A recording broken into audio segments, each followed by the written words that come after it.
옛날 어느 산골 마을에 사람들의 발길이 좀처럼 닿지 않는 깊은 골짜기가 있었는데 그곳은 겨울이 되면 유난히 눈이 많이 내리고 바람이 매섭기로 소문난 곳이었습니다. 온 세상이 하얗게 뒤덮여 산새들조차 둥지 깊숙이 몸을 숨기는 그런 추운 겨울날, 마을 어귀에 자리 잡은 다 쓰러져가는 초가집 한 채에는 평생을 홀로 외롭게 살아온 늙은 거지가 살고 있었습니다. 마을 사람들은 그를 김노식이라고 불렀는데 그는 가진 것이라곤 낡은 표주박 하나와 해진 무명옷 한 벌뿐이었지만 언제나 허허 웃으며 마을의 탓진 일을 도맡아 하고 얻어먹는 찬밥 한 덩이에도 진심으로 고마워할 줄 아는 마음, 따뜻한 사람이었습니다.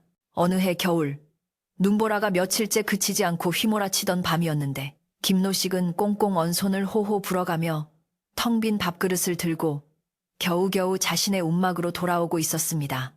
마을 사람들조차 문을 걸어 잠그고 이불 속에서 나오지 않는 험한 날씨였기에 그는 그날따라 아무것도 얻지 못한 채 굶주린 배를 움켜쥐고 눈길을 헤쳐야만 했습니다. 칠흑 같은 어둠 속에서 들려오는 것은 오직 나뭇가지가 바람에 흔들려 삐걱거리는 소리와 자신의 거친 숨소리뿐이었는데 마을 입구에 놓인 돌다리를 건너려던 순간 바람소리 사이로 마치 가녀린 새끼 고양이가 우는 듯한 희미하고 애처로운 소리가 들려와 그의 발걸음을 멈추게 만들었습니다. 김노식은 처음에는 자신이 너무 배가 고파 헛것을 들은 것이라 생각하고 고개를 저으며 다시 걸음을 재촉하려 했지만 그 울음소리는 끊어질 듯 이어지며 차가운 밤 공기를 타고 그의 귀를 끈질기게 파고들었습니다. 그는 이상한 예감이 들어 덜덜 떨리는 몸을 이끌고 소리가 나는 다리 밑으로 조심스럽게 내려갔는데 그곳에는 눈이 소복이 쌓인 바위 틈 사이에 웬 보따리 하나가 놓여 있었습니다. 떨리는 손으로 눈을 털어내고 보따리를 들추어 보니 놀랍게도 그 안에는 갓 태어난 듯한 핏덩이 같은 사내아이 하나가 자지러지게 울고 있었고 아이를 감싸고 있는 강보가 예사롭지 않은 비단으로 만들어져 달빛 아래서 은은하게 빛나고 있었습니다. 거지 노인은 너무나 놀라 입을 다물지 못하고 주위를 두리번거렸지만 눈보라치는 밤거리에 사람의 그림자라곤 찾아볼 수 없었고 오직 거센 바람만이 윙윙거리며 지나갈 뿐이었습니다. 아이의 얼굴은 추위에 파랗게 질려 있었고 울음소리마저 점점 잦아들고 있었기에 노인은 일단 아이를 살려야겠다는 생각 하나로 자신의 낡은 속옷을 벗어 아이를 겹겹이 감싸 안고는 서둘러 움막으로 뛰기 시작했습니다. 품에 안긴 작은 생명의 온기가 자신의 차가운 가슴으로 전해져 오자 평생 외롭게 살아온 노인의 마음에 알 수 없는 뭉클함과 함께 무거운 책임감이 동시에 밀려 들어오는 것을 느꼈습니다. 움막에 도착한 김노식은 아궁이에 남아있던 불씨를 살려 방을 데우고 차가워진 아이의 손발을 자신의 거친 손으로 주무르며 밤새도록 아이 곁을 지켰습니다.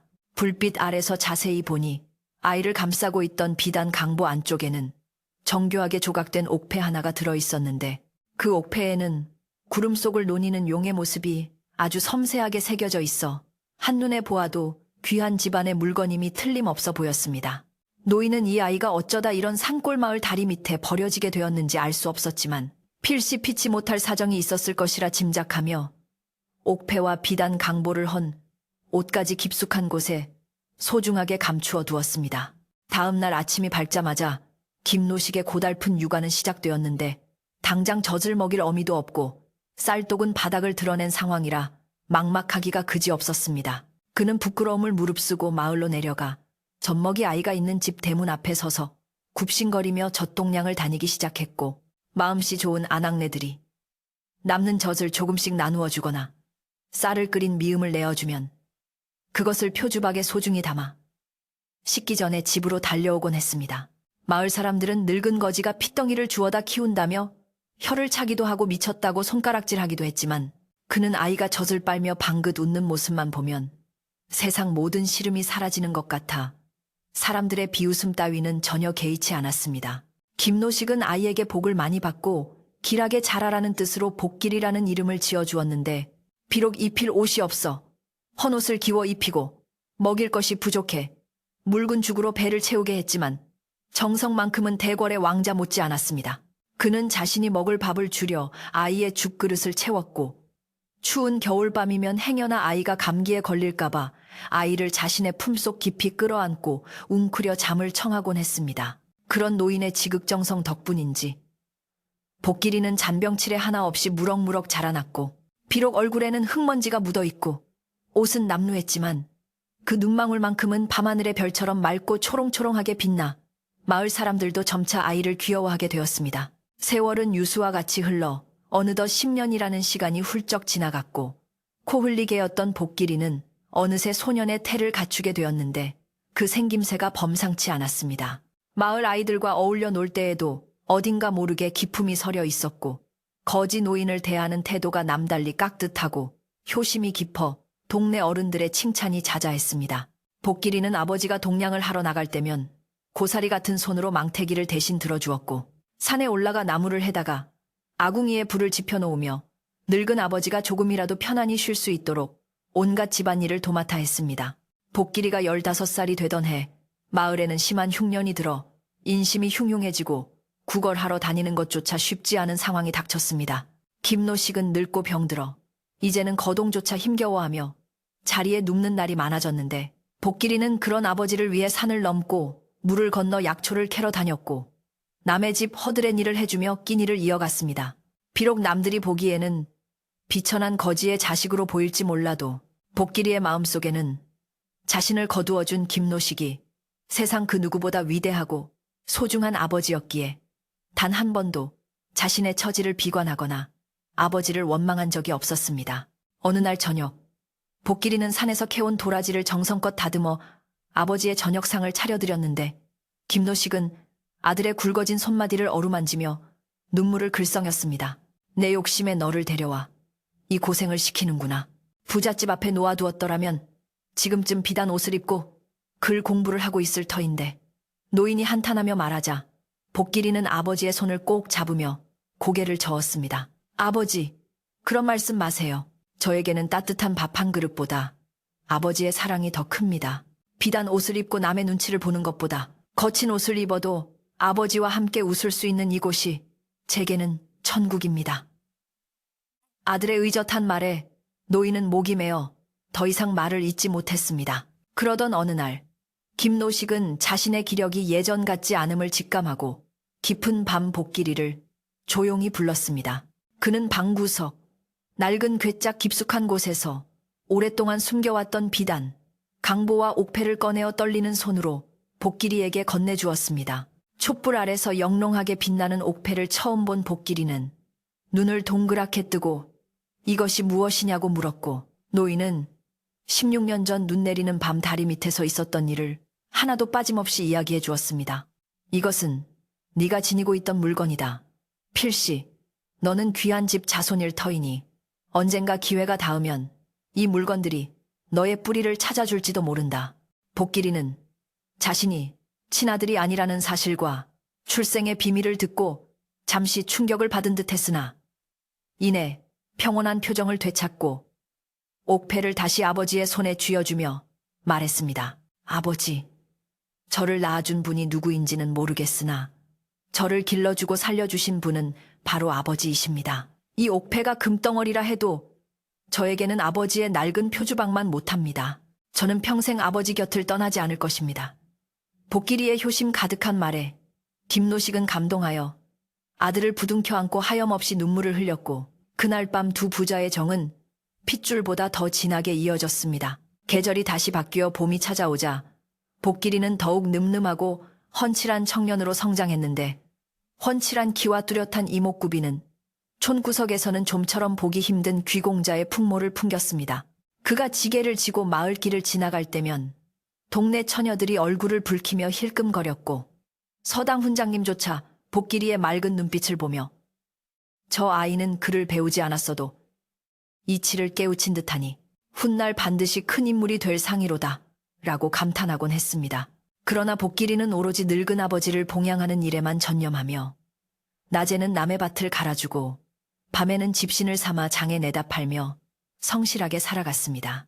복길이의 효성과 성실함은 이웃 마을에까지 소문이 나서 사람들은 이제 더 이상 그들을 거지 부자라고 비하하지 않고 효자 복길이네라고 부르며 존중해주기 시작했습니다. 마을 사람들은 농사지은 감자나 옥수수를 몰래 그들의 움막 앞에 두고 가기도 했고, 김노식이 아플 때면 약을 지어다 주는 등 따뜻한 정을 나누어 주었습니다. 이렇게 평화롭고 소박한 나날이 계속될 것만 같았던 어느 날, 마을 장터에 한양에서 왔다는 박물 장수들이 나타나 기이한 소문을 퍼뜨리기 시작했는데, 그것은 바로 조정의 높은 벼슬을 하는 대감마님이 잃어버린 아들을 찾기 위해 전국 방방곡곡을 뒤지고 있다는 이야기였습니다.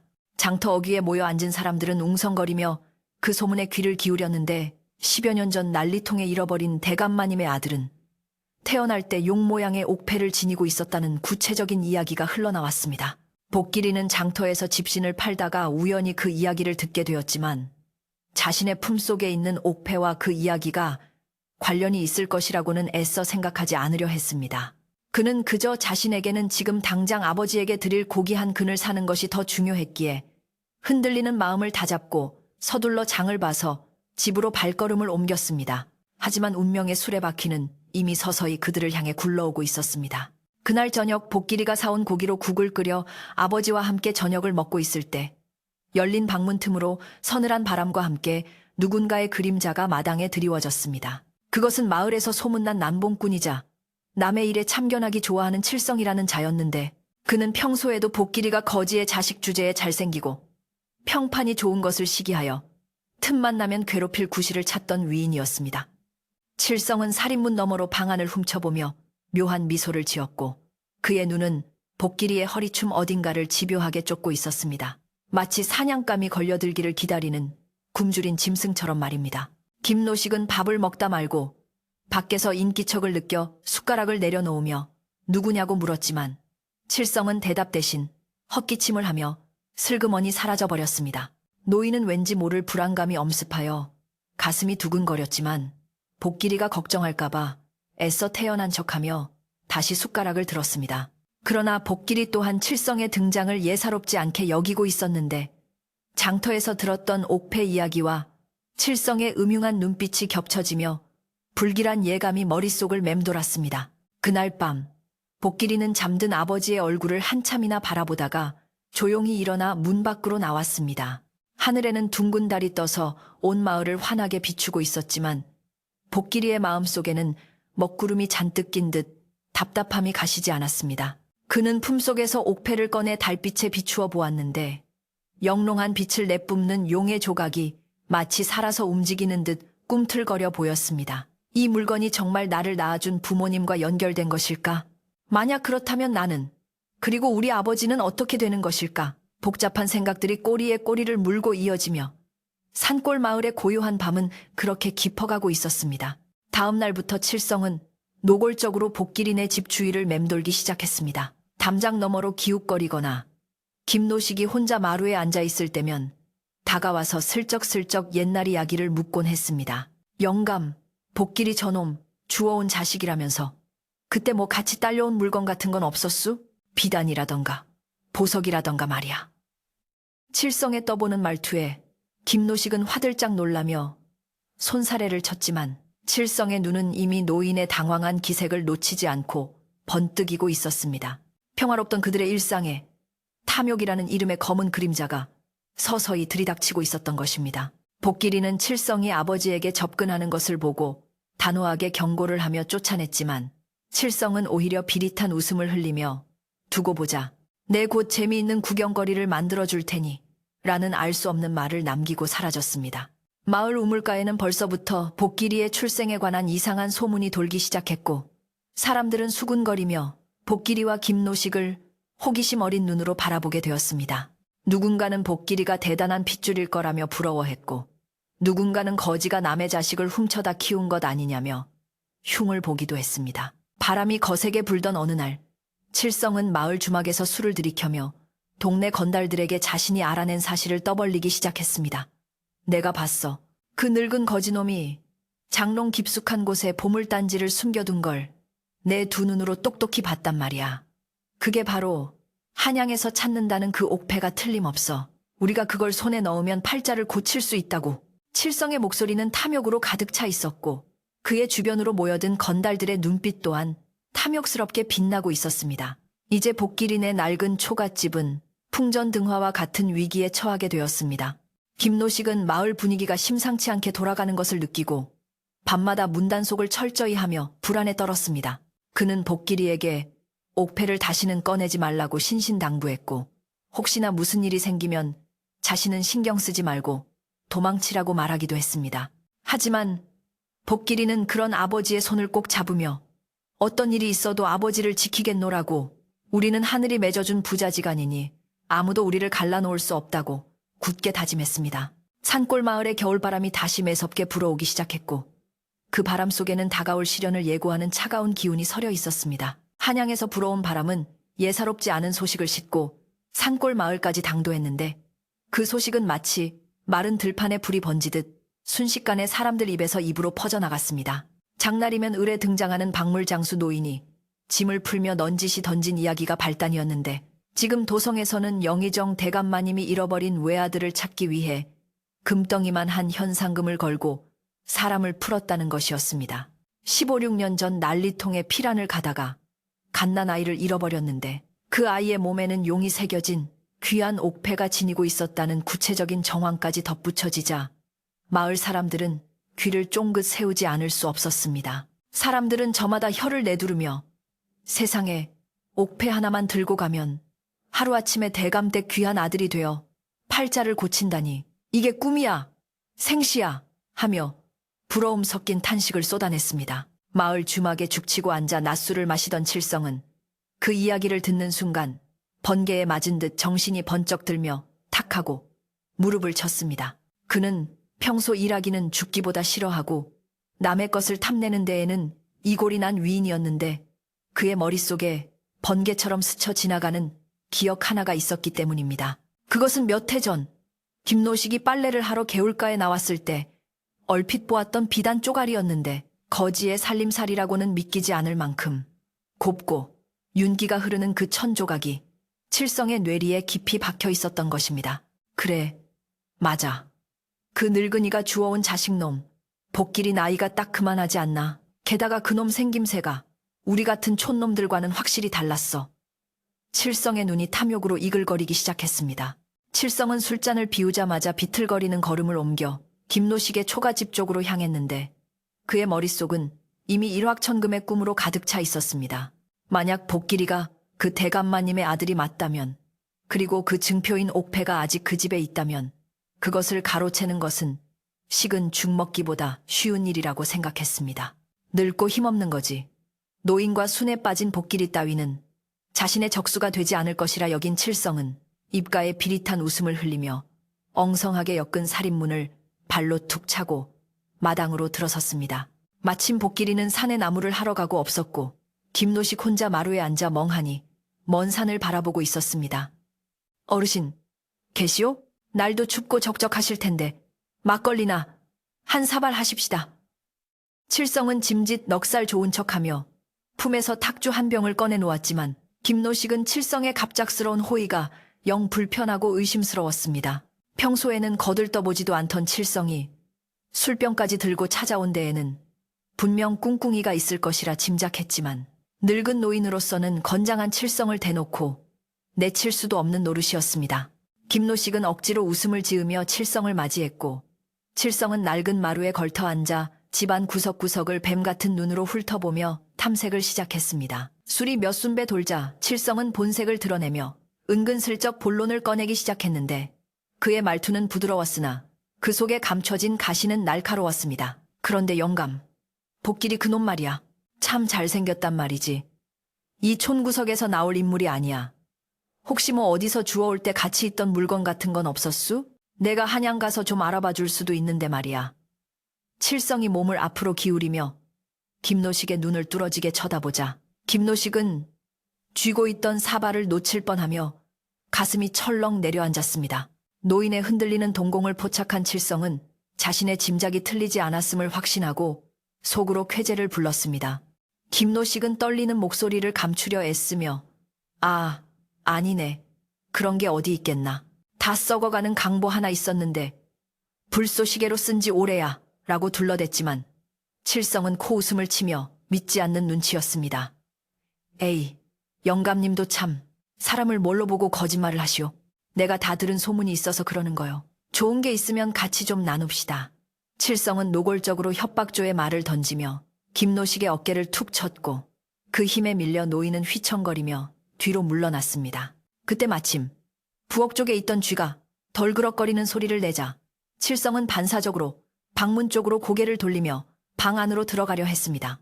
바로 그 순간 이놈 칠성아, 내 놈이 대낮부터 남의 집에서 무슨 행패냐 하는 쩌렁쩌렁한 고함 소리가 등 뒤에서 들려왔습니다.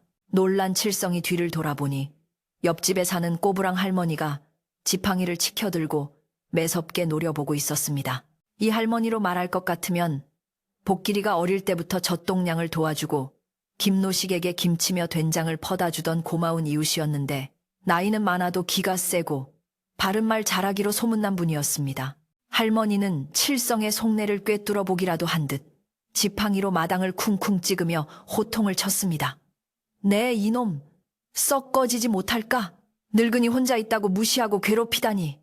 천벌을 받을 놈. 칠성은 예상치 못한 방해꾼의 등장에 김이 통지만 동네 어른인 할머니와 시비가 붙어서 좋을 게 없다고 판단하고 짐짓 억울한 척하며 물러섰습니다. 아이고 할멈, 술 한잔하러 온 사람한테 너무하시네. 갑니다. 가요. 칠성은 투덜거리며 살인문을 나섰지만 나가면서 김노식에게 던진 눈빛은 섬뜩할 정도로 차가웠습니다. 영감, 잘 생각해보슈. 나중에 후회하지 말고. 칠성이 사라지자 다리에 힘이 풀린 김노식은 그 자리에 주저앉고 말았고 할머니는 황급히 달려와 노인을 부축하며 혀를 찼습니다. 할머니는 김노식의 손을 꼭 잡고 나지막하지만 단호한 목소리로 경고했습니다. 김영감, 정신 바짝 차려야 해. 저놈 눈빛이 예사롭지 않아. 필시 무슨 냄새를 맡고 온 게야. 집에 귀한 것이라도 있거든.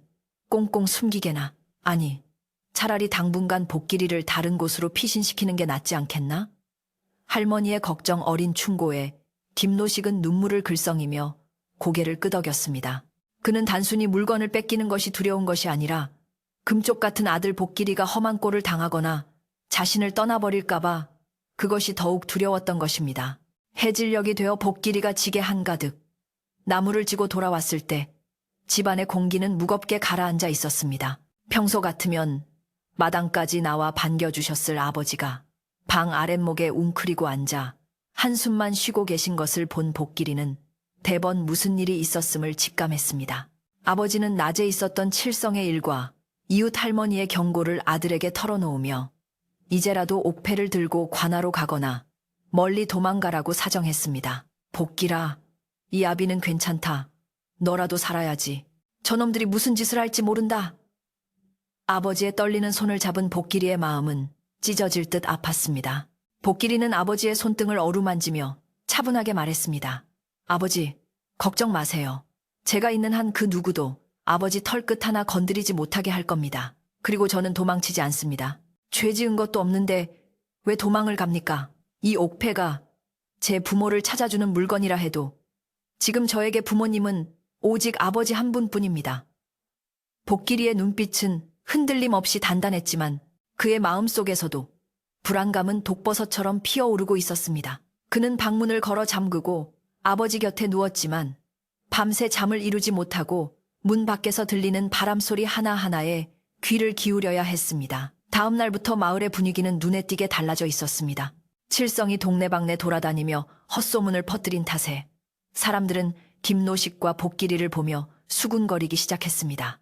그거지 영감이 사실은 도둑이라며 남의 집 귀한 자식을 훔쳐다가 앵벌이를 시켰다던데? 집구석에 금송아지를 숨겨놓고 거지 행세를 한대. 말도 안 되는 유언비어들이 사실인 양 포장되어 퍼져나갔고 어제까지 따뜻하게 인사를 건네던 이웃들조차 슬금슬금 그들을 피하거나 의심의 눈초리를 보냈습니다.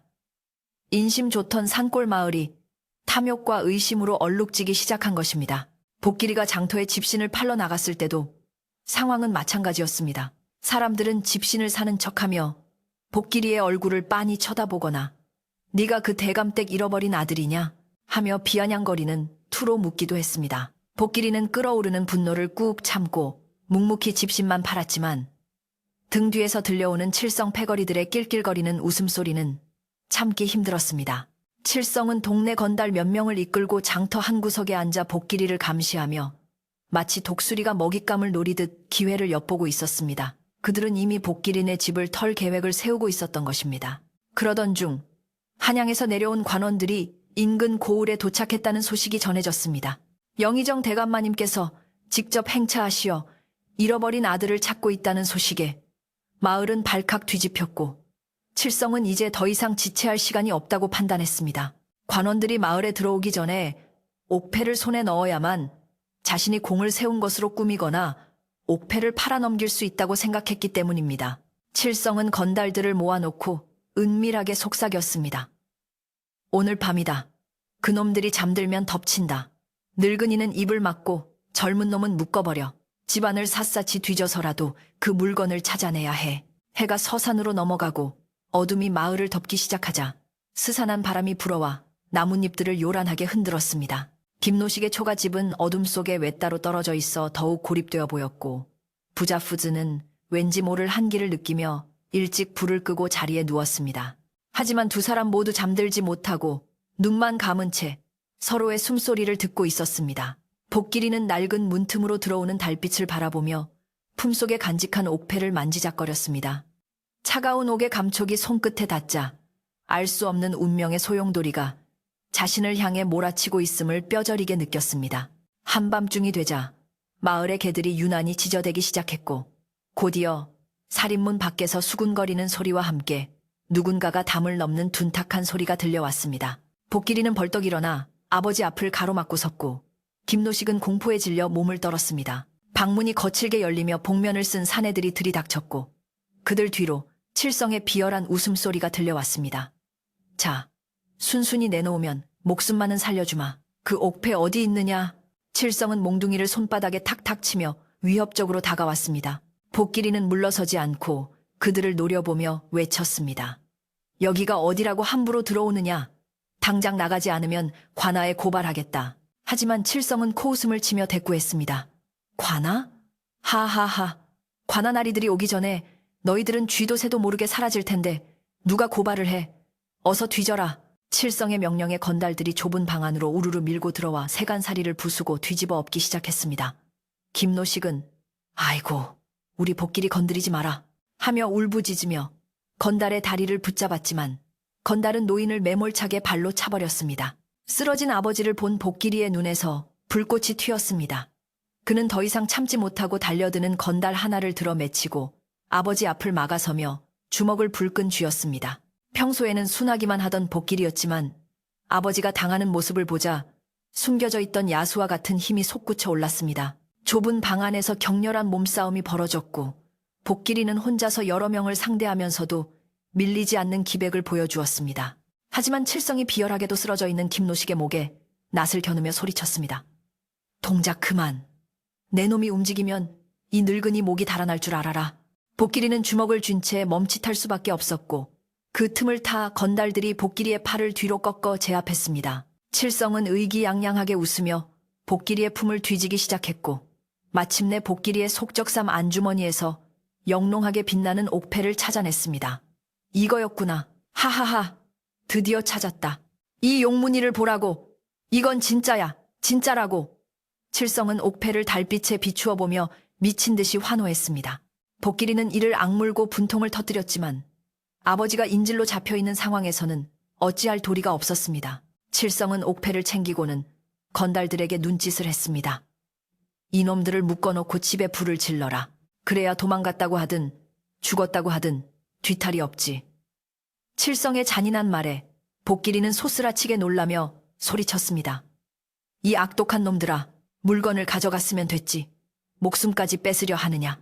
하지만 칠성은 들은 채도 하지 않고 밖으로 나가버렸고 건달들은 기름통을 가져와 방 안에 뿌리기 시작했습니다. 매캐한 기름 냄새가 진동하는 가운데 절체절명의 위기가 두 부자를 덮쳤습니다. 바로 그때 마을 어귀 쪽에서 수많은 횃불의 행렬이 물결처럼 밀려오며 고요하던 밤하늘을 환하게 밝혔습니다. 암행어사 출두요 하는 소리는 아니었지만 그보다 더 위험 있는 나팔 소리와 함께 수십 명의 관군들이 마을로 진입하고 있었습니다. 한양에서 내려온 영의정 대감의 행차 행렬이 예상보다 빠르게 그것도 한밤중에 이 산골 마을에 당도한 것이었습니다. 마을 입구에서 망을 보던 칠성의 부하가 헐레벌떡 뛰어와 소리쳤습니다. 형님, 큰일 났습니다. 관군입니다. 관군이 이쪽으로 오고 있습니다. 당황한 칠성은 옥패를 손에 꽉 쥐고 안절부절 못하다가 젠장, 다 된 밥에 재를 뿌리다니 하며 욕설을 내뱉었습니다. 그는 급히 부하들에게 철수하라고 손짓하며 자신은 뒷문으로 빠져나가 어둠 속으로 몸을 숨겼습니다. 칠성의 패거리들이 썰물처럼 빠져나가자 묶여있던 복길이는 온 힘을 다해 밧줄을 풀고 아버지를 부둥켜 안았습니다. 아버지, 괜찮으세요? 김노식은 공포에 질려 말도 제대로 못하면서도 아들의 얼굴을 어루만지며 고개만 끄덕였습니다. 멀리서 들려오는 관군의 발자국 소리가 점점 가까워지고 복길이는 칠성이 가져간 옥패를 되찾고 진실을 밝혀야 한다는 생각에 주먹을 꽉 쥐었습니다. 이제 모든 것이 밝혀질 시간이 다가오고 있었습니다. 밤새 산골 마을을 뒤흔들었던 요란한 횃불의 행렬과 말발굽 소리가 잦아들고 동쪽 산등성이 너머로 희뿌연 새벽빛이 스며들기 시작했습니다. 어둠 속에 숨죽이고 있던 마을의 윤곽이 서서히 드러났지만 그날 아침의 공기는 여느 때와 달리 팽팽한 긴장감으로 가득 차 있어 참새들조차 섣불리 지저귀지 못했습니다. 마을 어귀의 넓은 공터에는 오색 깃발이 나부끼는 큰 천막이 세워졌고 번쩍이는 갑옷을 입은 군사들이 창을 든 채 위엄 있게 서 있어 평생 호미와 낫만 잡고 살던 순박한 마을 사람들은 감히 그 근처에 얼씬거리지도 못한 채 멀찍이서 두려운 눈빛으로 바라만 볼 뿐이었습니다. 그것은 마치 하늘에 신장이 내려온 듯한 위압감을 주었기에 누구 하나 크게 숨을 쉬는 것조차 조심스러워했습니다. 한편 지난밤의 소동으로 쑥대밭이 된 김노식의 초가집은 처참하기 그지없었는데 찢겨나간 문풍지는 찬바람에 파르르 떨고 있었고 깨진 밥사발 조각들이 흙바닥에 나뒹굴고 있었습니다. 다행히 집에 불이 붙기 직전에 관군이 당도하여 화만은 피했으나 집안 꼴은 마치 폭풍이 휩쓸고 지나간 듯 엉망이었습니다. 구석에 웅크리고 앉아 멍하니 뚫린 천장을 바라보던 김노식은 자신의 무력함에 가슴을 치며 흐느꼈습니다. 아이고, 이 못난 애비 때문에 귀한 옥패도 뺏기고 우리 복길이 신세까지 망치게 생겼구나. 노인의 탄식은 찬바닥을 기어가며 메아리 쳤지만 이미 엎질러진 물을 주워 담을 수는 없는 노릇이었습니다. 하지만 복길이는 슬픔에 잠겨있을 겨를이 없었는데 그는 찢어진 옷자락을 단단히 묶고 아버지를 부축해 일으켜 세우며 결연한 표정을 지었습니다. 비록 칠성에게 옥패를 빼앗기기는 했으나 그에게는 아직 세상 그 무엇보다 강력한 무기인 진실이 남아있다고 믿었기 때문입니다. 복길이는 어젯밤 난장판이 된 방안을 샅샅이 뒤지기 시작했는데 칠성 패거리가 미처 발견하지 못한, 아니 옥패에 눈이 멀어 거들떠보지도 않았던 낡은 장롱, 밑바닥에 헐거워진 널빤지를 들어 올렸습니다. 그곳에는 16년 전 김노식이 복길이를 처음 데려왔을 때 옥패와 함께 있었던 비단 강보가 먼지를 뒤집어 쓴 채 고스란히 남아 있었습니다. 복길이가 떨리는 손으로 비단 강보를 꺼내 들자 아침 햇살을 받아 붉은 비단 위로 금실로 수놓아진 문양이 선명하게 드러났습니다. 그것은 십장생, 시, 정성 무늬와 함께 아이의 생년월일씨가 적힌 사주단자였는데 칠성은 옥패만 챙기느라 이토록 중요한 증거를 놓치고 간 것이었습니다. 아버지 보세요. 하늘이 우리를 버리지 않았습니다. 이 강보가 바로 제가 누구인지, 그리고 아버지가 저를 어떻게 구해주셨는지를 증명해 줄 것입니다. 복길이의 눈시울이 붉어졌지만 그 눈빛만은 어느 때보다 강인하게 빛나고 있었습니다. 김노식은 아들이 찾아낸 강보를 보며 안도의 한숨을 내쉬었고 다시금 희망의 끈을 붙잡을 수 있었습니다. 그 시각 훔친 옥패를 품속 깊이 숨긴 칠성은 마을 뒤편의 대나무 숲에 숨어서 관군의 동태를 살피고 있었습니다. 그의 가슴은 두근거림으로 터질 듯했지만 머릿속은 온통 일확천금의 망상으로 가득 차 있었습니다. 그는 밤새 자신이 꾸며낼 거짓말을 수없이 되뇌며 연습했는데 그것은 바로 김노식이라는 늙은 거지가 아이를 유괴하여 숨어 살고 있었고 의로운 자신인 칠성이 위험을 무릅쓰고 그 집에서 증거물인 옥패를 되찾아왔다는 내용이었습니다. 칠성은 자신의 계획이 너무나 완벽하다고 생각하며 옥패를 만지작거릴 때마다 손끝에 전해지는 차가운 감촉에 전율을 느꼈습니다. 이제 고생 끝이다. 이 옥패 하나면 나는 평생 떵떵거리고 살 수 있어. 날이 완전히 밝자 마을 한가운데 있는 정자나무 아래에 관복을 입은 높은 분이 자리를 잡고 앉았는데 그가 바로 한양에서 내려온 영의정 대감마님이었습니다. 백발이 성성한 대감의 얼굴에는 세월의 흔적과 함께 잃어버린 자식을 향한 깊은 슬픔과 그리움이 짙게 배어 있었고 그 주위로는 호위무사들이 철통같이 애워싸고 있었습니다. 마을 이장은 땀을 뻘뻘 흘리며 대감 앞에 엎드려 있었고 마을 사람들은 웅성거리며 멀찍이 서 그 광경을 지켜보고 있었습니다. 대감은 무거운 입을 열어 이 고을에 15, 16세 된 아이 중에 부모를 잃었거나 출생이 모호한 아이가 없는가? 라고 물었고 그 목소리에는 간절함이 묻어 있었습니다. 바로 그때 군사들의 제지를 뚫고 대감마님, 소인이 드릴 말씀이 있사옵니다. 하고 외치며 칠성이 튀어나갔습니다. 칠성은 짐짓 헐레벌떡 뛰어온 척 숨을 몰아쉬며 옷매무새를 가다듬고 대감 앞으로 나아가 납작 엎드렸습니다. 갑작스러운 소란에 무사들이 창을 겨누며 제지하려 했으나 대감은 손을 들어 그들을 물러가게 하고 칠성에게 가까이 오라고 명했습니다. 칠성은 속으로 쾌재를 부르며 떨리는 손으로 품속에서 옥패를 꺼내어 두 손으로 높이 받쳐 들었습니다. 아침 햇살 아래 영롱하게 빛나는 용문이 옥패를 본 순간 대감의 눈이 휘둥그레지며 자리에서 벌떡 일어났습니다. 이것은... 대감은 한 걸음에 달려 내려와 칠성의 손에 들린 옥패를 낚아채듯 받아들었습니다. 10여 년간 꿈속에서조차 그리던 그 옥패, 자신의 아내와 갓난 아들에게 주었던 그 정표가 틀림없었습니다. 대감의 손이 와들와들 떨렸고 눈가에는 뜨거운 눈물이 맺혔습니다.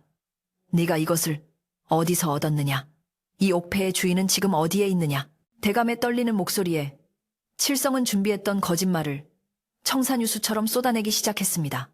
대감마님, 죽을 죄를 지었습니다. 실은 저 산 밑 오두막에 사는 김노식이라는 늙은 거지가 오래전부터 아이 하나를 납치하여 키우고 있었는데 소인이 우연히 그 집을 지나다 이 옥패를 보고 이상히 여겨 몰래 가져왔습니다요. 칠성의 말은 비수가 되어 대감의 가슴에 꽂혔습니다. 납치라니? 그게 무슨 소리냐? 대감의 표정이 순식간에 험악하게 일그러졌고 칠성은 더욱 과장된 몸짓으로 말을 이었습니다. 예, 그렇습니다. 그 늙은이가 아이를 앵벌이시키며 부려먹고 이 옥패는 나중에 팔아먹으려고 숨겨두었던 모양입니다. 소인이 아니었으면 영영 찾지 못하실 뻔했습니다. 칠성은 눈물 연기까지 섞어가며 자신을 충성스러운 백성으로 김노식을 파렴치한 범죄자로 둔갑시켰습니다. 주변에서 듣고 있던 마을 사람들은 경악을 금치 못하며 웅성거렸고 설마 김노식이 아니야, 칠성이가 거짓말을 하는 걸 거야 라며 혼란스러워했습니다. 대감의 얼굴은 분노로 붉게 타올랐습니다. 10수년을 애타게 찾아 헤맨 아들이 거지에게 잡혀 고생을 했다는 말에 억장이 무너지는 듯 했습니다. 여봐라, 당장 그놈을 잡아들여라. 그 늙은 거지를 포박하여 내 앞에 대령하고 내 아들도 무사히 데려오너라. 대감의 서슬퍼런 명령이 떨어지자 무사들은 창을 고쳐잡고 칠성이 가리킨 산 밑 오두막을 향해 우르르 몰려가기 시작했습니다. 칠성은 회심의 미소를 지으며 대감 옆에 서서 의기양양하게 어깨를 폈습니다. 모든 것이 자신의 계획대로 돌아가고 있다고 믿었기 때문입니다. 한편 집에서 떠날 채비를 마친 복길이와 김노식은 이웃집 할머니의 도움을 받아 옷매무새를 단정히 하고 있었습니다. 할머니는 낡은 장롱에서 아껴두었던 무명천을 꺼내 김노식의 머리에 씌워주며 말했습니다. 김영감, 기죽지 마시게. 자네가 복길이를 얼마나 귀하게 키웠는지 하늘이 알고 땅이 알아. 저 못된 칠성이 놈의 혀가 아무리 길어도 진실을 덮을 순 없는 법이야. 할머니의 격려에 김노식은 눈물을 훔치며 고개를 끄덕였고 복길이는 비단 강보를 품에 안고 굳게 다물었던 입술을 떼었습니다. 가시죠, 아버지. 가서 당당하게 밝히겠습니다. 두 사람이 살인문을 나서 마을 어귀로 향하려던 찰나 저 멀리서 흙먼지를 일으키며 달려오는 관군들의 모습이 보였습니다. 저기 있다. 저놈들을 잡아라. 선두에 선 무사가 소리치자 순식간에 군사들이 들이닥쳐 김노식과 복길이를 포위했습니다. 영문도 모른 채 포박을 당하게 된 김노식은 공포에 질려 다리가 풀렸지만 복길이는 저항하지 않고 침착하게 군사들을 응시하며 말했습니다. 우리는 도망자가 아닙니다. 제 발로 대감마님을 베풀어 가는 길이었습니다. 결박을 풀어주십시오. 그러나 군사들은 들은 채도 하지 않고 거칠게 두 사람을 끌고 갔습니다. 끌려가는 길에 마을 사람들은 두 사람을 안타까운 눈으로 바라보았지만 서슬퍼런 관군의 기세에 눌려 누구 하나 나서서 변호해주지 못했습니다. 복길이는 흙바닥에 끌리는 아버지의 집신을 보며 가슴이 미어지는 듯했지만 지금 여기서 소란을 피우는 것은 칠성의 함정에 더 깊이 빠지는 일이라 판단하여 묵묵히 걸음을 옮겼습니다. 그의 품속에 있는 비단 강보는 마치 심장처럼 뜨겁게 맥박치고 있었고 복길이는 속으로 되뇌었습니다. 반드시 밝혀내리라. 아버지가 도둑이 아니라 나의 생명의 은인이라는 것을. 마침내 마을 광장에 도착하자 성난 표정의 영의정 대감이 의자에 앉아 그들을 내려다보고 있었고 그 옆에는 칠성이 간신처럼 허리를 굽히고 서서 비열한 웃음을 흘리고 있었습니다. 대감은 포박당한 채 무릎 꿇린 김노식을 보자마자 벼락 같은 호통을 쳤습니다. 내 이놈, 감히 내 아들을 유괴하고 십수년간 종처럼 부려먹었다니. 내 죄를 네가 알렸다. 대감의 목소리는 쩌렁쩌렁하게 울려 퍼져 듣는 이들의 간담을 서늘하게 만들었습니다. 김노식은 너무 억울하고 무서워 말문이 막혀 아닙니다. 대감마님 하며 흐느끼기만 할 뿐이었습니다. 그때 포승줄에 묶여있던 복길이가 고개를 번쩍 들고 대감을 똑바로 쳐다보며 외쳤습니다. 대감마님, 통촉하여 주시옵소서. 여기 계신 이분은 저를 유괴한 죄인이 아니라 얼어 죽어가던 저를 살려주신 생명의 은인이십니다. 복길이의 맑고 우렁찬 목소리가 광장에 울려 퍼지자 대감은 흠칫 놀라며 복길이를 유심히 바라보았습니다. 남루한 옷을 입고 있었지만 그 기품 있는 얼굴과 당당한 눈빛은 어딘가 모르게 낯이 익었고 대감의 가슴 깊은 곳에서 알 수 없는 파동이 일기 시작했습니다. 칠성은 당황하여 대감마님, 저놈이 늙은 거지한테 세뇌를 당해서 헛소리를 하는 것입니다. 듣지 마십시오. 라고 다급하게 외쳤지만 대감은 손을 들어 칠성의 말을 막았습니다. 대감은 자리에서 천천히 일어나 복길이 앞으로 걸어 내려왔습니다. 가까이서 본 복길이의 얼굴은 죽은 아내의 젊은 시절 모습과 너무나도 닮아 있었기에 대감의 손끝이 파르르 떨리기 시작했습니다. 네가 정말 그 아이란 말이냐? 대감의 목소리는 젖어 있었고 그 순간 광장의 모든 소음이 사라진 듯 정적이 감돌았습니다. 복길이는 묶인 손을 힘들게 움직여 품속에 있던 비단 강보를 꺼내 바닥에 내려놓았습니다. 대감마님, 칠성이라는 자가 가져온 옥패는 훔친 물건입니다. 하지만 이 강보는 아버지가 16년간 장롱 깊숙이 보관해 오신 것입니다. 이것을 보시면 진실을 아실 것입니다. 흙투성이가 된 비단 강보가 펼쳐지자 그 안에 수놓아진 글귀들이 햇살을 받아 반짝였습니다. 대감은 숨을 헐떡이며 강보를 집어들었고 그곳에 적힌 글씨를 확인하는 순간 다리에 힘이 풀려 그 자리에 주저앉고 말았습니다. 그것은 대감이 직접 써서 아내에게 주었던 세상에 단 하나뿐인 친필 사주단자였기 때문입니다. 칠성의 얼굴은 사색이 되어 백지장처럼 하얗게 변했고 슬금슬금 뒷걸음질 치며 도망갈 구멍을 찾기 시작했습니다. 하지만 이미 상황은 역전되었고 진실의 빛이 거짓의 어둠을 걷어내고 있었습니다. 마을 사람들은 숨을 죽인 채 이 기적 같은 상봉의 순간을 지켜보았고 김노식은 엎드린 채 감격의 눈물을 흙바닥에 쏟아내고 있었습니다. 바람이 멈추고 햇살만이 따사롭게 그들 위로 쏟아지는 가운데 대감은 떨리는 손으로 복길이의 얼굴을 어루만지려 했고 복길이는 그런 대감을 슬픈 눈으로 바라보며 아직 풀리지 않은 오해의 매듭을 풀 준비를 하고 있었습니다. 이제 모든 것이 밝혀질 시간이 바로 코앞으로 다가왔습니다. 대감마님의 떨리는 손이 흙먼지가 묻은 비단 강보를 조심스럽게 어루만지자 그곳에 적힌 먹글씨가 16년의 세월을 뛰어넘어 선명하게 눈에 들어왔습니다. 그것은 대감마님이 젊은 시절 첫 아들을 얻은 기쁨에 겨워 밤을 지새우며 직접 썼던 사주단자였으며 그 필체는 천하의 명필이라 불리던 대감 자신의 것이 틀림없었습니다. 대감은 강보를 가슴에 품고 오열하며 눈앞에 서 있는 청년의 얼굴을 다시금 뜯어보았는데 늠름한 눈썹과 선한 눈매는 꿈속에서조차 잊지 못했던 죽은 부인의 모습과 너무나도 닮아 있어 더 이상의 의심이 필요 없었습니다. 광장에 모인 수많은 사람들은 숨소리조차 내지 못한 채 이 기적 같은 혈육의 상봉을 지켜보았고 오직 대감의 흐느끼는 소리만이 정막을 깨고 있었습니다. 한참 동안 말을 잇지 못하던 대감은 마침내 복길이를 와락 끌어안으며 목매어 불렀습니다. 아들아, 내 아들아, 살아있었구나. 정말로 살아있었어. 이 못난 아비가 너를 잃어버리고 얼마나 많은 밤을 눈물로 지새웠는지 아느냐. 대감의 뜨거운 눈물이 복길이의 어깨를 적셨고 복길이 또한 평생을 그리워했던 친부의 품에 안겨 참았던 서름을 토해내듯 뜨거운 눈물을 흘렸습니다. 하지만 복길이는 이내 정신을 차리고 포승줄에 묶인 채 바닥에 엎드려 있는 아버지 김노식에게 시선을 돌렸습니다. 친부와의 재회도 중요했지만 자신을 길러준 아버지의 누명을 벗기는 것이 그에게는 더 시급하고 중요한 일이었기 때문입니다. 복길이는 대감의 품에서 물러나 정중하게 무릎을 꿇고 간곡히 청했습니다. 대감마님, 제 말씀을 들어주십시오. 저기 묶여있는 분은 저를 납치한 죄인이 아니라 눈보라치는 겨울밤 다리 밑에 버려져 죽어가던 저를 거두어 주신 생명의 은인입니다. 제 핏줄을 이어주신 분은 대감마님이시나 제 목숨을 이어주신 분은 바로 저 김노식 아버지이십니다. 복길이의 절절한 호소에 대감은 눈물을 닦으며 고개를 들어 김노식을 바라보았습니다. 칠성의 모함으로 인해 유괴범으로 오해했던 그 늙고 초라한 거지가 실은 자신의 핏줄을 지켜낸 은인이라는 사실에 대감의 표정은 복잡 미묘하게 변해갔습니다. 그 순간 사태가 불리하게 돌아가는 것을 눈치챈 칠성은 쥐새끼처럼 군중 틈으로 빠져나가려 몸을 비틀었습니다. 이건 말도 안 돼. 저놈들이 다 짜고 치는 거야. 대감마님, 속으시면 안 됩니다. 칠성은 끝까지 발악하며 고함을 쳤지만 이미 진실의 무게를 감당하기에는 역부족이었습니다.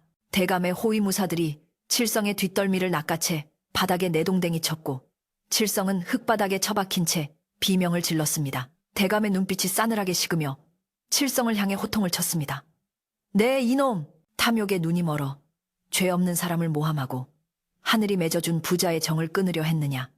내 놈의 새치 혀가 얼마나 무서운 죄를 저질렀는지 똑똑히 알게 해주마. 그때 군중 속에서 지켜보던 옆집 할머니가 지팡이를 짚고 앞으로 나서며 큰 소리로 거들었습니다. 대감마님, 이 늙은이의 말도 들어주십시오. 제가 산증인입니다. 저 김영감이 16년 전 핏덩이를 안고 와서 저지없어 쌀 끓인 물을 먹이며 밤새도록 아이를 품에 안고 재우던 것을 제가 다 보았습니다. 제 자식 입에 들어갈 밥을 덜어 아이에게 먹이고 한겨울에도 아이가 추울까봐 자신의 옷을 벗어 덮어주던 사람입니다. 저런 사람이 도둑이면 세상에 법 없이 살 사람은 하나도 없습니다요. 할머니의 증언이 이어지자 마을 사람들도 하나둘씩 용기를 내어 맞습니다. 김노식 어르신은 법 없이도 살 뿐입니다. 칠성이가 나쁜 놈입니다. 하며 목소리를 높이기 시작했습니다.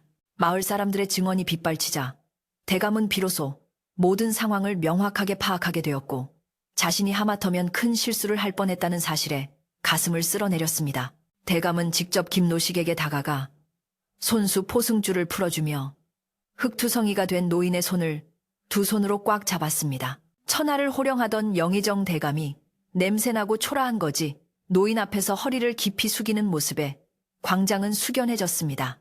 어르신, 이 못난 사람을 용서하십시오. 간신배의 말만 듣고 귀한 은인을 죄인 취급하였으니 제 불찰이 큽니다.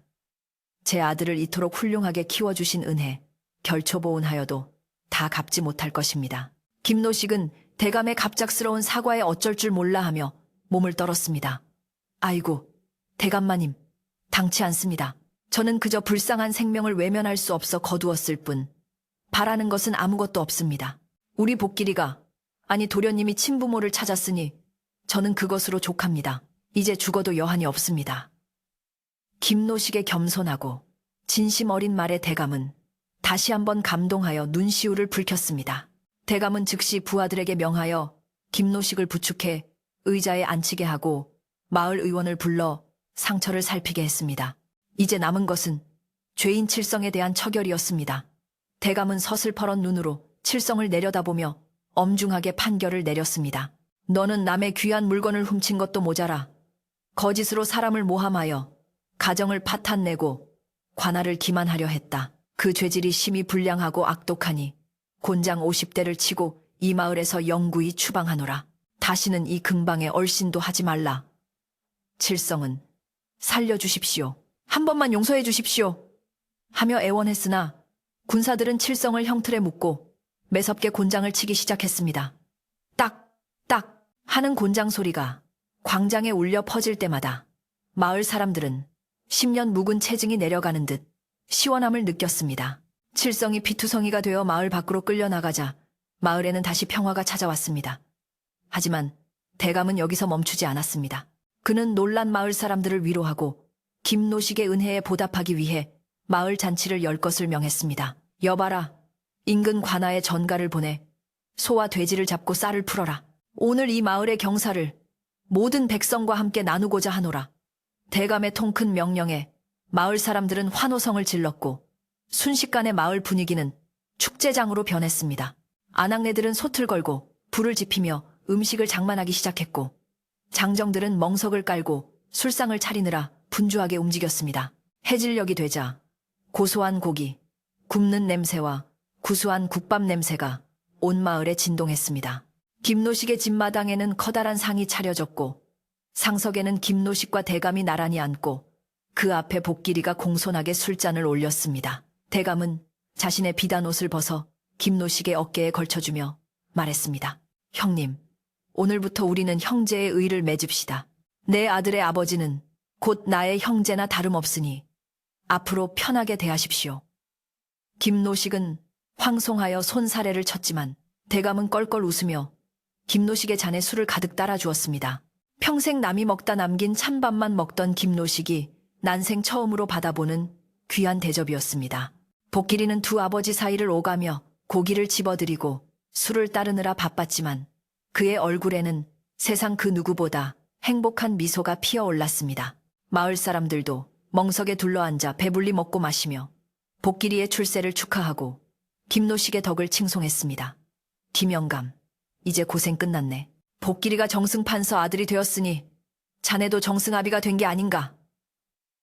이웃집 할머니가 농담을 던지자 좌중은 웃음바다가 되었습니다. 칠성이라는 먹구름이 거치고 나니 산골 마을에는 예전보다 더 따뜻하고 밝은 햇살이 비치는 듯 했습니다. 밤이 깊어지자 마을 사람들은 하나둘씩 집으로 돌아갔고 김노식의 초가집에는 세 사람만의 오붓한 시간이 찾아왔습니다.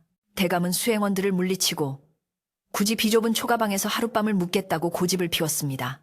내 아들이 16년을 살았던 곳에 온기를 느껴보고 싶소. 대감은 아랫목에 자리를 잡고 앉아 김노식에게 지난 세월 복길이를 키우며 있었던 소소한 이야기들을 해달라고 청했습니다. 김노식은 쑥스러워하면서도 복길이가 처음 걸음마를 떼던 날, 열병을 알아 업고 뛰던 날, 처음으로 지게를 지던 날의 이야기들을 조곤조곤 풀어놓았습니다. 이야기를 듣는 내내 대감의 눈가는 젖어 있었고 때로는 웃고 때로는 탄식하며 시간 가는 줄을 몰랐습니다. 복길이는 두 아버지의 모습을 바라보며 가슴 벅찬 행복을 느꼈습니다.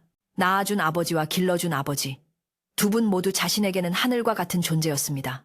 방 안에 켜진 호롱불이 은은하게 흔들리며 세 사람의 그림자를 벽에 비추었고 그 그림자는 마치 하나로 어우러진 듯 다정해 보였습니다. 밖에는 겨울바람이 불고 있었지만 방 안은 훈훈한 정으로 가득 차 추위를 느낄 새가 없었습니다. 대감은 밤이 깊어가자 진지한 표정으로 말을 꺼냈습니다. 김어르신, 내 한양으로 올라가면 복길이를 데리고 가서 글 공부를 시키고 무과에 응시하게 하여 가문의 대를 잇게 하고 싶소. 하지만 이 아이가 어르신을 두고 떠나려 할지 걱정이요. 그렇다고 어르신을 이 산골에 홀로 두고 가는 것은 사람의 도리가 아니니 함께 한양으로 가시는 것이 어떻겠소. 대감의 제안은 파격적이고 감사한 것이었으나 김노식은 잠시 생각에 잠기더니 조용히 고개를 저었습니다. 평생을 흙과 바람 속에서 살아온 그에게 한양의 대궐 같은 집은 오히려 감옥처럼 느껴질 것 같았기 때문입니다. 김노식은 온화한 미소를 지으며 대답했습니다. 대감마님, 말씀만으로도 감사합니다. 허나 저는 이곳 산골이 편합니다. 여기서 나고 자라 뼈가 굵었는데 이제 와서 낯선 한양 땅에 가서 무엇을 하겠습니까? 복길이는 대감마님을 따라가 큰 세상을 보고 큰 사람이 되어야 마땅하지만 저는 이곳에서 복길이가 잘 되기를 빌며 남은 생을 보내고 싶습니다. 김노식의 단호하면서도 사려 깊은 거절에 대감과 복길이는 숙연해졌습니다. 복길이는 아버지 하고 부르며 김노식의 무릎에 얼굴을 묻었고 김노식은 거친 손으로 아들의 머리를 쓰다듬었습니다. 하지만 대감은 물러서지 않았습니다. 정 그러시다면 억지로 모셔갈 수는 없으나 제 아들을 키워주신 은인을 이렇게 누추한 곳에 모실 수는 없소. 내 내일 날이 밝는 대로 목수들을 불러 이 터에 번듯한 기와집을 짓고 어르신이 평생 먹고 살 걱정 없이 지내실 수 있도록 논밭을 마련해 드리리다. 그리고 하인들을 두어 어르신을 봉양하게 할 테니 이것만은 거절하지 말아 주시오. 대감의 간곡한 부탁에 김노식은 더 이상 거절할 수 없어 고개를 끄덕이며 감사의 뜻을 표했습니다. 그렇게 타협점이 찾아지자 방 안의 분위기는 더욱 편안하고 따뜻해졌습니다. 그날 밤 복길이는 두 아버지 사이에서 잠이 들었습니다. 왼쪽에는 낳아준 아버지의 든든한 등이, 오른쪽에는 길러준 아버지의 따뜻한 손길이 느껴졌습니다. 지난 며칠간의 악몽 같은 시련이 모두 씻겨 내려가고 이제는 희망찬 내일이 기다리고 있다는 안도감에 복길이는 깊고 평온한 잠에 빠져들었습니다. 꿈속에서 그는 용이 되어 하늘을 날아오르면서도 언제나 자신이 살던 산골 마을을 따뜻하게 감싸 안는 꿈을 꾸었습니다. 폭풍우가 지나간 자리에 더욱 단단하게 뿌리내린 나무처럼 그들의 인연은 시련을 통해 더욱 깊어지고 굳건해졌습니다. 영의정 대감마님과 복길이가 떠나기로 약조한 날이 다가오자 산골 마을에는 이전에 없었던 활기차고 분주한 기운이 감돌기 시작했는데 그것은 바로 대감이 약속한 기와집 공사가 시작되었기 때문이었습니다. 대감은 한양으로 떠나기 전 인근 고을에서 솜씨 좋기로 소문난 목수들과 석수들을 대거 불러들여 김노식이 평생 편안하게 지낼 수 있는 번듯한 집을 짓도록 명하였습니다.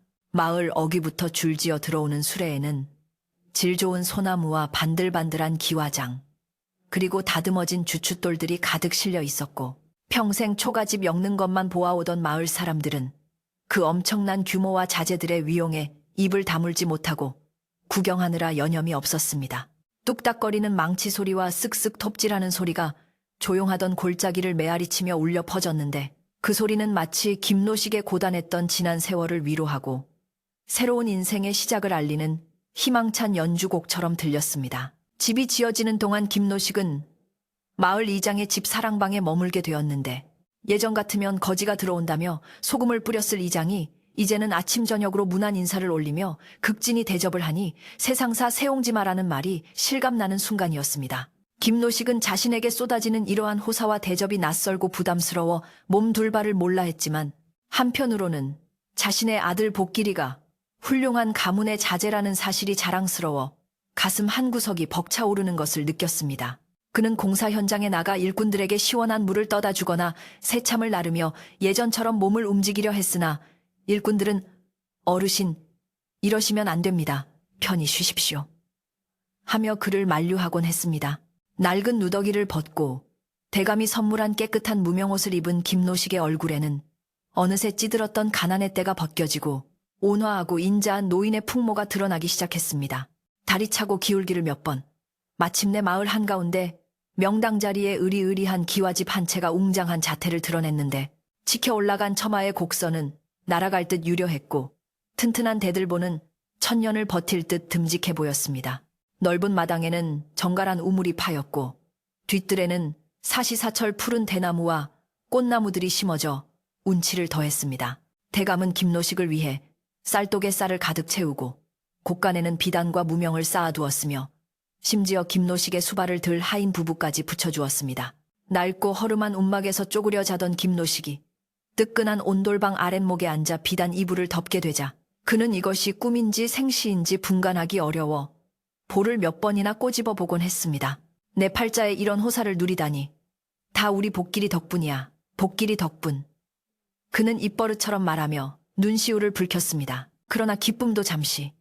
약속된 이별의 시간이 찾아왔는데 복길이가 친아버지인 대감을 따라 한양으로 공부를 하러 떠나야 할 날이 밝은 것입니다.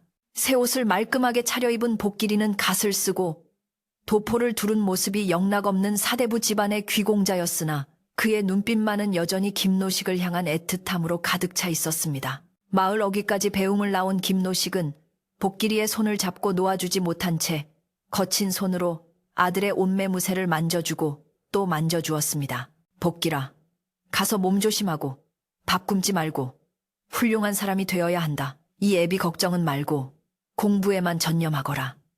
노인의 목소리는 물기에 젖어 떨리고 있었습니다. 복길이는 눈물을 꾹 참으며 김노식 앞에 큰 절을 올렸습니다. 아버지, 키워주신 은혜뼈에 사무치도록 잊지 않겠습니다. 제가 가서 글을 배우고 무예를 익혀 반드시 성공하여 다시 돌아오겠습니다. 그때까지 부디 건강하게 계셔야 합니다. 만약 아버지께 무슨 일이 생기면 저는 벼슬이고 뭐고 다 버리고 달려올 것입니다. 복길이의 굳은 다짐에 김노식은 고개를 끄덕이며 아들을 일으켜 세웠습니다. 대감마님 또한 김노식의 손을 잡으며 어르신, 제 형님처럼 모시겠다고 한 약속 잊지 않았습니다. 제가 한양에서도 수시로 사람을 보내 살피게 할 터이니 걱정 마시고 편안히 지내십시오. 라고 안심시켰습니다. 그렇게 복길이를 태운 가마가 산모퉁이를 돌아보이지 않을 때까지 김노식은 자리를 뜨지 못하고 하염없이 손을 흔들었습니다.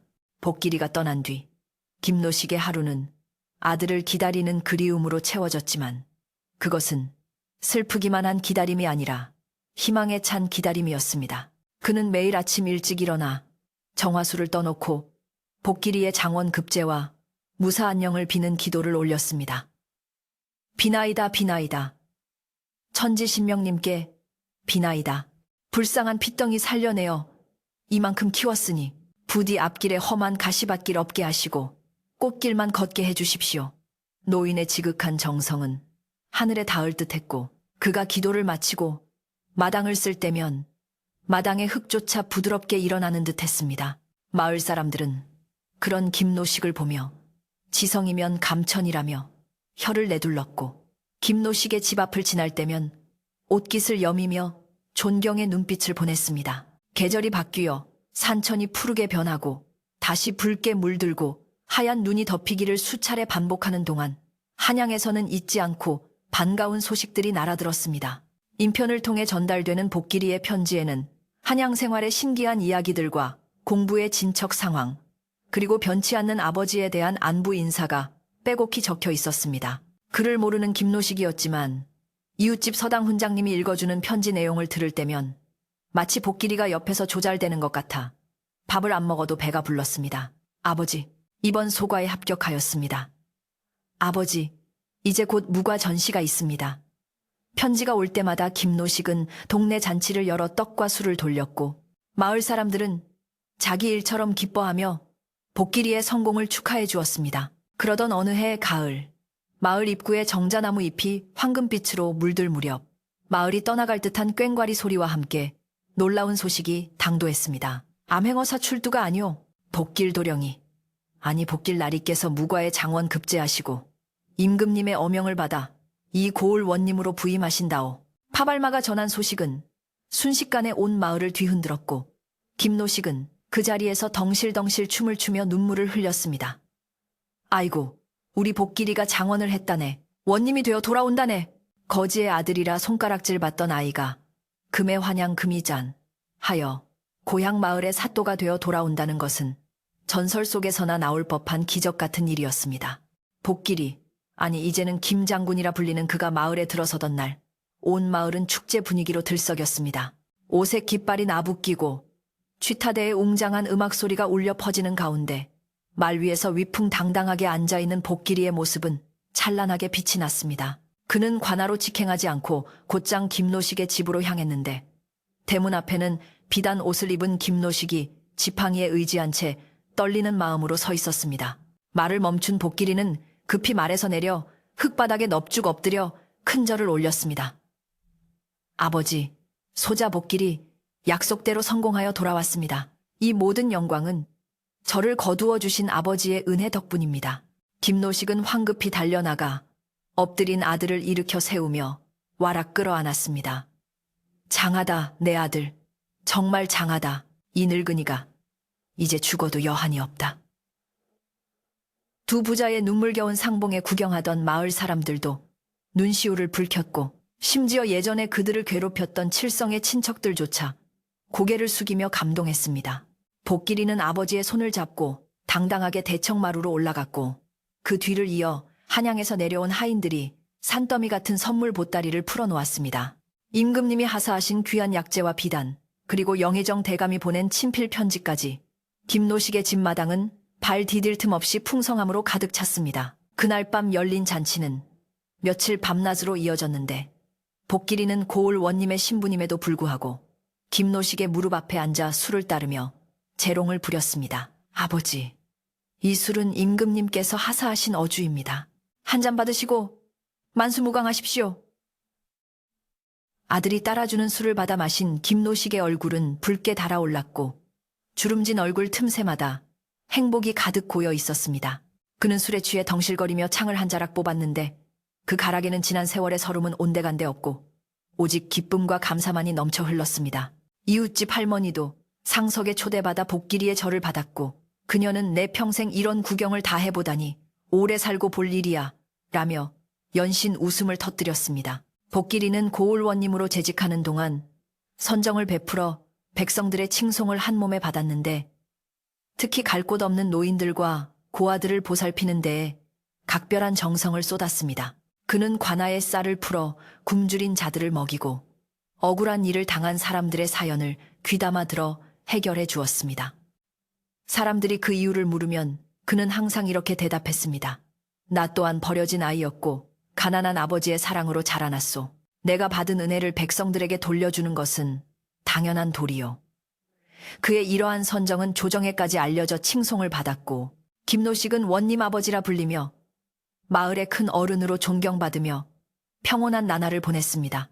세월은 유수와 같이 흘러 김노식의 머리에는 하얀 서리가 더욱 짙게 내려앉았지만 그의 노년은 그 어느 때보다 따뜻하고 평화로웠습니다. 복길이는 현숙하고 지혜로운 아내를 맞이하여 떡두꺼비 같은 아들을 낳았고 김노식은 손자를 무릎에 앉히고 옛날 이야기를 들려주는 재미에 푹 빠져 지냈습니다. 옛날에 눈이 펑펑 내리던 날이었지. 다리 밑에서 으앙하고 우는 소리가 들리기에 가봤더니 바로 네 아비가 거기 있었단다. 손자는 눈을 동그랗게 뜨고 할아버지의 이야기에 귀를 기울였고 그 모습을 바라보는 복길이 부부의 얼굴에는 온화한 미소가 번졌습니다. 차가운 다리 밑에서 시작된 인연이 이제는 대대손손 이어질 따뜻한 가족의 역사로 피어난 것입니다. 어느 겨울밤 밖에는 한방눈이 소복소복 쌓이고 있었습니다. 10여 년 전 복길이를 처음 만났던 그날처럼 바람이 불고 눈이 내렸지만 이제 김노식은 춥지도 외롭지도 않았습니다. 뜨끈한 온돌방 아랫목에 앉아 문살에 비치는 눈 그림자를 바라보던 김노식은 곁에서 잠든 손자의 볼을 쓰다듬으며 나직이 혼잣말을 했습니다. 고맙다. 정말 고맙다. 보잘것없는 내 인생에 너희들이 찾아와 주어서 내 삶이 꽃밭이 되었구나. 방 안에는 은은한 향냄새가 감돌고 화로의 불씨는 사그라들 줄 모르고 타오르고 있었습니다. 복길이가 조용히 방문을 열고 들어와 아버지의 어깨에 흘러내린 이불을 덮어주었습니다. 아버지, 안 주무시고 뭐 하세요? 밤이 깊었습니다. 김노식은 아들의 손을 꼭 잡으며 미소를 지었습니다. 아니다. 눈 내리는 소리가 좋아서 그런다. 복길아, 나는 지금이 제일 행복하다. 더 바랄 것이 없어. 복길이는 아버지의 손을 자신의 볼에 비비며 따뜻하게 대답했습니다. 저도 그렇습니다, 아버지. 부디 오래오래 저희 곁에 있어주세요. 두 사람의 그림자가 호롱불 빛을 받아 벽면 가득 따뜻하게 어우러졌습니다. 밤은 깊어가고 세상의 모든 소음이 눈 속에 파묻혀 고요해진 시각, 김노식은 평생 느껴보지 못한 가장 포근하고 깊은 잠에 빠져들었습니다. 그의 꿈속에서는 더 이상 추위도 배고픔도 없었고 오직 봄날의 햇살 같은 따스함과 만발한 꽃들만이 가득했습니다. 착한 마음씨 하나로 하늘을 감동시키고 운명을 바꾼 거지. 노인과 효심 깊은 아들의 이야기는 눈 내리는 산골 마을의 전설이 되어 아주 오랫동안 사람들의 입에서 입으로 전해지며 듣는 이들의 마음을 훈훈하게 데워주었답니다. 이야기는 여기서 끝난 줄 아셨겠지만 옛 이야기란 본래 꼬리에 꼬리를 물고 이어지는 법입니다. 김노식 어르신이 떠나고 난 뒤 그 집안에 남겨진 또 다른 이야기를 들려드리지요. 세월이 흘러 김노식 어르신은 천수를 누리시고 어느 맑은 가을날 잠자듯 편안하게 세상을 떠나셨습니다. 그의 장례식 날에는 마을 사람은 물론이고 인근 고을의 거지들까지 모두 몰려와 눈물을 흘리며 곡을 했는데 그 소리가 산천을 울릴 정도였습니다. 비록 벼슬 한 자리 없던 분이었으나 그 마지막 가는 길만큼은 왕후장상 부럽지 않을 만큼 많은 이들의 배웅을 받았으니 그가 남긴 덕이 얼마나 컸는지 짐작하고도 남음이 있었습니다. 복길이는 아버지를 양지 바른 언덕에 모시고 3년 동안 심요살이를 하며 지극한 효성을 다했습니다. 김노식 어르신이 돌아가신 후 복길이는 아버지가 평생 지니고 다녔던 낡은 표주박과 기워 입던 무명옷을 비단 보자기에 싸서 가문의 보물로 삼고 사당에 모셨습니다. 그리고 자손들에게 이르기를 우리의 뿌리는 비록 명문가에 닿아 있으나 우리의 정신은 이 표주박에 담겨 있다. 너희는 절대 가난하고 소외된 이들을 업신여기지 말라고 가르쳤습니다. 복길이는 나라의 부름을 받아 더 높은 벼슬에 오르게 되어 한양으로 올라갔고 김노식의 집은 마을 사람들의 쉼터이자 배고픈 이들이 언제든 들러 밥 한 술 얻어먹을 수 있는 구휼의 장소로 남게 되었습니다. 그렇게 세월은 또다시 흘러 복길이의 아들인 선우가 장성하여 어느덧 소년이 되었습니다. 선우는 할아버지 김노식과 아버지 복길이의 훤칠한 외모를 쏙 빼닮아 귀티가 흐르는 도련님이었습니다. 하지만 태어날 때부터 금수저를 물고 태어나 비단 옷만 입고 쌀밥만 먹으며 자란 탓에 가난이라는 것이 무엇인지, 배고픔이 얼마나 고통스러운 것인지 전혀 알지 못했습니다. 선우는 총명하여 글 공부에는 능했으나 성격이 다소 오만하고 아랫사람 부리기를 좋아하여 복길이의 근심거리가 되곤 했습니다. 복길이는 아들이 거만해질 때마다 할아버지 이야기를 해주려 했지만 선우는 아버지는 왜 자꾸 냄새나는 거지 할아버지 이야기를 하세요. 저는 양반집 자손이잖아요. 라며 귀담아 듣지 않았습니다. 복길이는 그런 아들을 보며 속으로 깊은 한숨을 내쉬어야 했습니다. 어느 해 전국적으로 큰 가뭄이 들어 백성들의 삶이 피폐해지고 굶어 죽는 이가 속출하는 흉년이 닥쳤습니다. 나라에서는 창고를 열어 구휼미를 풀었지만 워낙 흉년이 심해 굶주림을 해결하기에는 역부족이었습니다.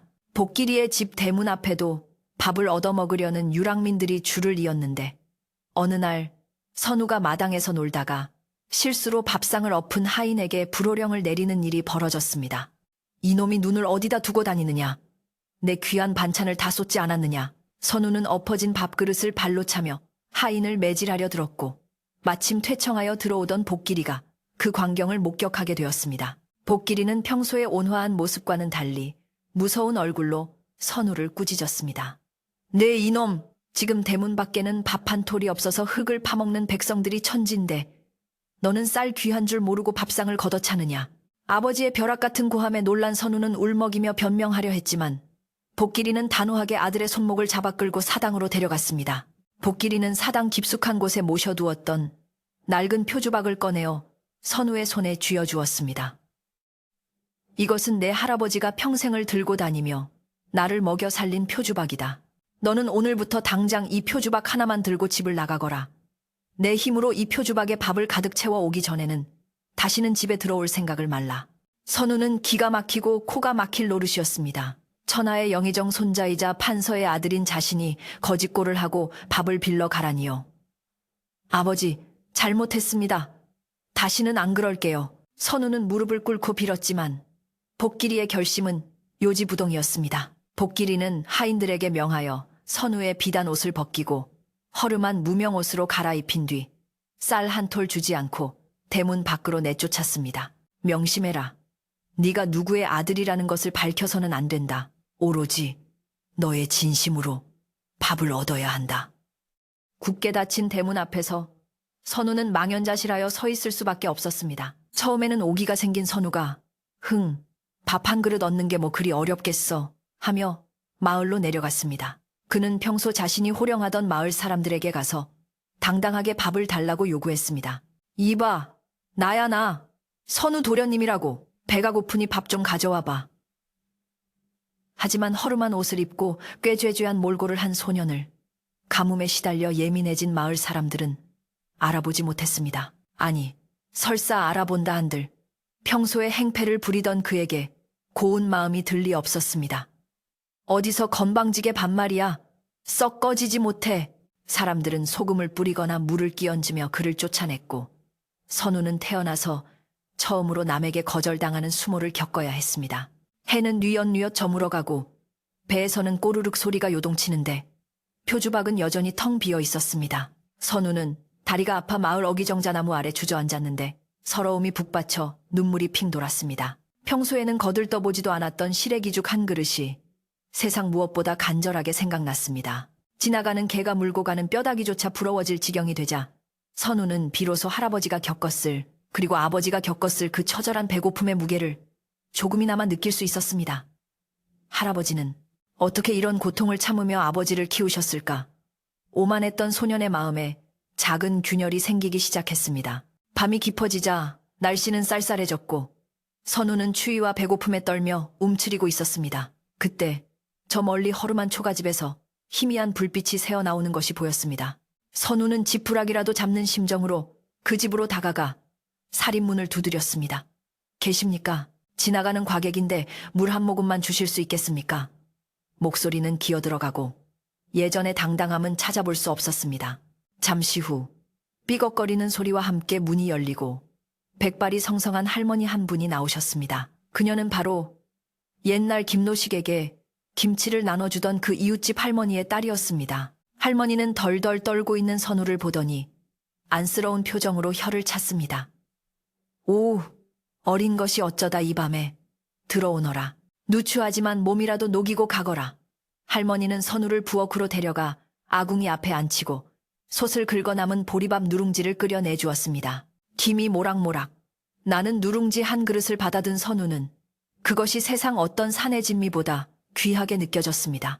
허겁지겁 밥을 먹는 선우를 보며 할머니는 흐뭇하게 웃으시더니 선우가 쥐고 있던 낡은 표주박을 유심히 바라보았습니다. 그 표주박. 참 오래되고 낡았구나. 꼭 옛날 우리 마을에 살던 김노식 어르신이 쓰던 것과 닮았어. 할머니의 말에 선우는 숟가락질을 멈추고 고개를 들었습니다. 김노식 어르신을 아세요? 그러자 할머니는 먼 곳을 응시하며 추억에 잠긴 듯 이야기 보따리를 풀었습니다. 알다마다 그분은 가진 것 하나 없는 거지였지만 마음만은 천석군 부자보다 넉넉한 분이셨지. 자기도 굶으면서 주워온 아들에게 밥을 먹이고 남의 집 일을 자기 일처럼 도와주던 참으로 고마운 분이셨어. 그분이 덕을 쌓아 그 아드님이 훌륭한 원님이 되셨지. 할머니의 이야기를 듣는 선우의 가슴 속에서 뜨거운 무언가가 울컥 솟구쳐 올랐습니다. 자신이 그토록 부끄러워했던 거지 할아버지가 마을 사람들에게는 이토록 존경받고 그리운 존재였다는 사실이 충격으로 다가왔습니다. 선우는 자신이 하인을 발로 차고 밥상을 엎었던 일이 뼈저리게 후회되었습니다. 할머니, 정말 감사합니다. 이 밥 한 그릇의 은혜, 평생 잊지 않겠습니다. 선우는 밥그릇을 깨끗이 비우고 할머니에게 큰 절을 올렸습니다. 그의 눈에서는 진심 어린 회개의 눈물이 흐르고 있었습니다. 다음 날 아침, 선우는 표주박에 밥 대신 맑은 샘물을 가득 담아 집으로 돌아왔습니다. 대문 앞에서 밤새 아들을 기다리던 복길이가 선우를 맞이했습니다. 그래, 표주박에 밥을 가득 채워왔느냐? 복길이의 물음에 선우는 고개를 저으며 표주박을 내밀었습니다. 아버지, 저는 밥 대신 깨달음을 담아왔습니다. 이 표주박에 담긴 물처럼 맑고 깨끗한 마음으로 할아버지처럼 사람들에게 베푸는 사람이 되겠습니다. 그리고 제가 어젯밤 얻어먹은 누룽지 한 그릇의 빚을 갚기 위해 저의 곳간을 열어 굶주린 사람들을 돕겠습니다. 선우의 확 달라진 눈빛과 태도를 본 복길이는 그제야 빙글의 미소를 지었습니다. 그는 아들의 어깨를 두드리며 말했습니다. 잘했다. 밥을 채워오는 것보다 더 귀한 것을 채워왔구나. 네가 이제야 비로소 김노식의 진정한 손자가 되었다. 복길이는 선우를 꼭 안아주었고 그날 이후 선우는 완전히 다른 사람이 되었습니다. 그는 자신의 비단 옷을 팔아 쌀을 사서 빈민들에게 나누어 주었고 거만했던 태도를 버리고 겸손하게 백성들을 대했습니다. 마을 사람들은 도련님이 김노식 어르신이 환생하신 것처럼 변했다며 칭송을 아끼지 않았습니다. 세월이 흘러 선우 또한 장원 급제하여 높은 벼슬에 올랐지만 그는 평생 그 낡은 표주박을 허리춤에 차고 다녔습니다. 그리고 어려운 결정을 내려야 할 때나 초심을 잃을 것 같을 때면 그 표주박을 어루만지며 할아버지와 아버지의 가르침을 되새겼습니다. 벼슬이 높을수록 고개를 숙이고 곡간이 찰수록 마음을 비워라. 이 가훈은 김씨 가문의 대대로 전해져 그 후손들은 모두 청렴하고 덕망 높은 관리로 이름을 떨쳤다고 합니다. 이야기는 여기서 정말로 끝을 맺습니다. 눈 내리던 겨울밤, 다리 밑에서 시작된 작은 인연이 낡은 표주박 하나를 통해 대대손손 이어지는 사랑의 기적을 만들었습니다. 오늘 밤 여러분의 꿈속에도 따뜻한 밥 한 그릇의 온기와 낡았지만 아름다운 표주박의 향기가 스며들기를 바랍니다. 창밖에는 바람이 불고 세상은 여전히 차갑지만 우리가 서로에게 건네는 따뜻한 말 한마디와 작은 나눔이 있다면 이 겨울도 그리 춥지 않을 것입니다. 지금 여러분이 덮고 계신 이불처럼 포근하고 김노식 할아버지의 미소처럼 다정한 꿈 꾸시길 바랍니다. 밤이 깊었습니다. 이제 근심 걱정은 모두 내려놓으시고 편안히 주무십시오.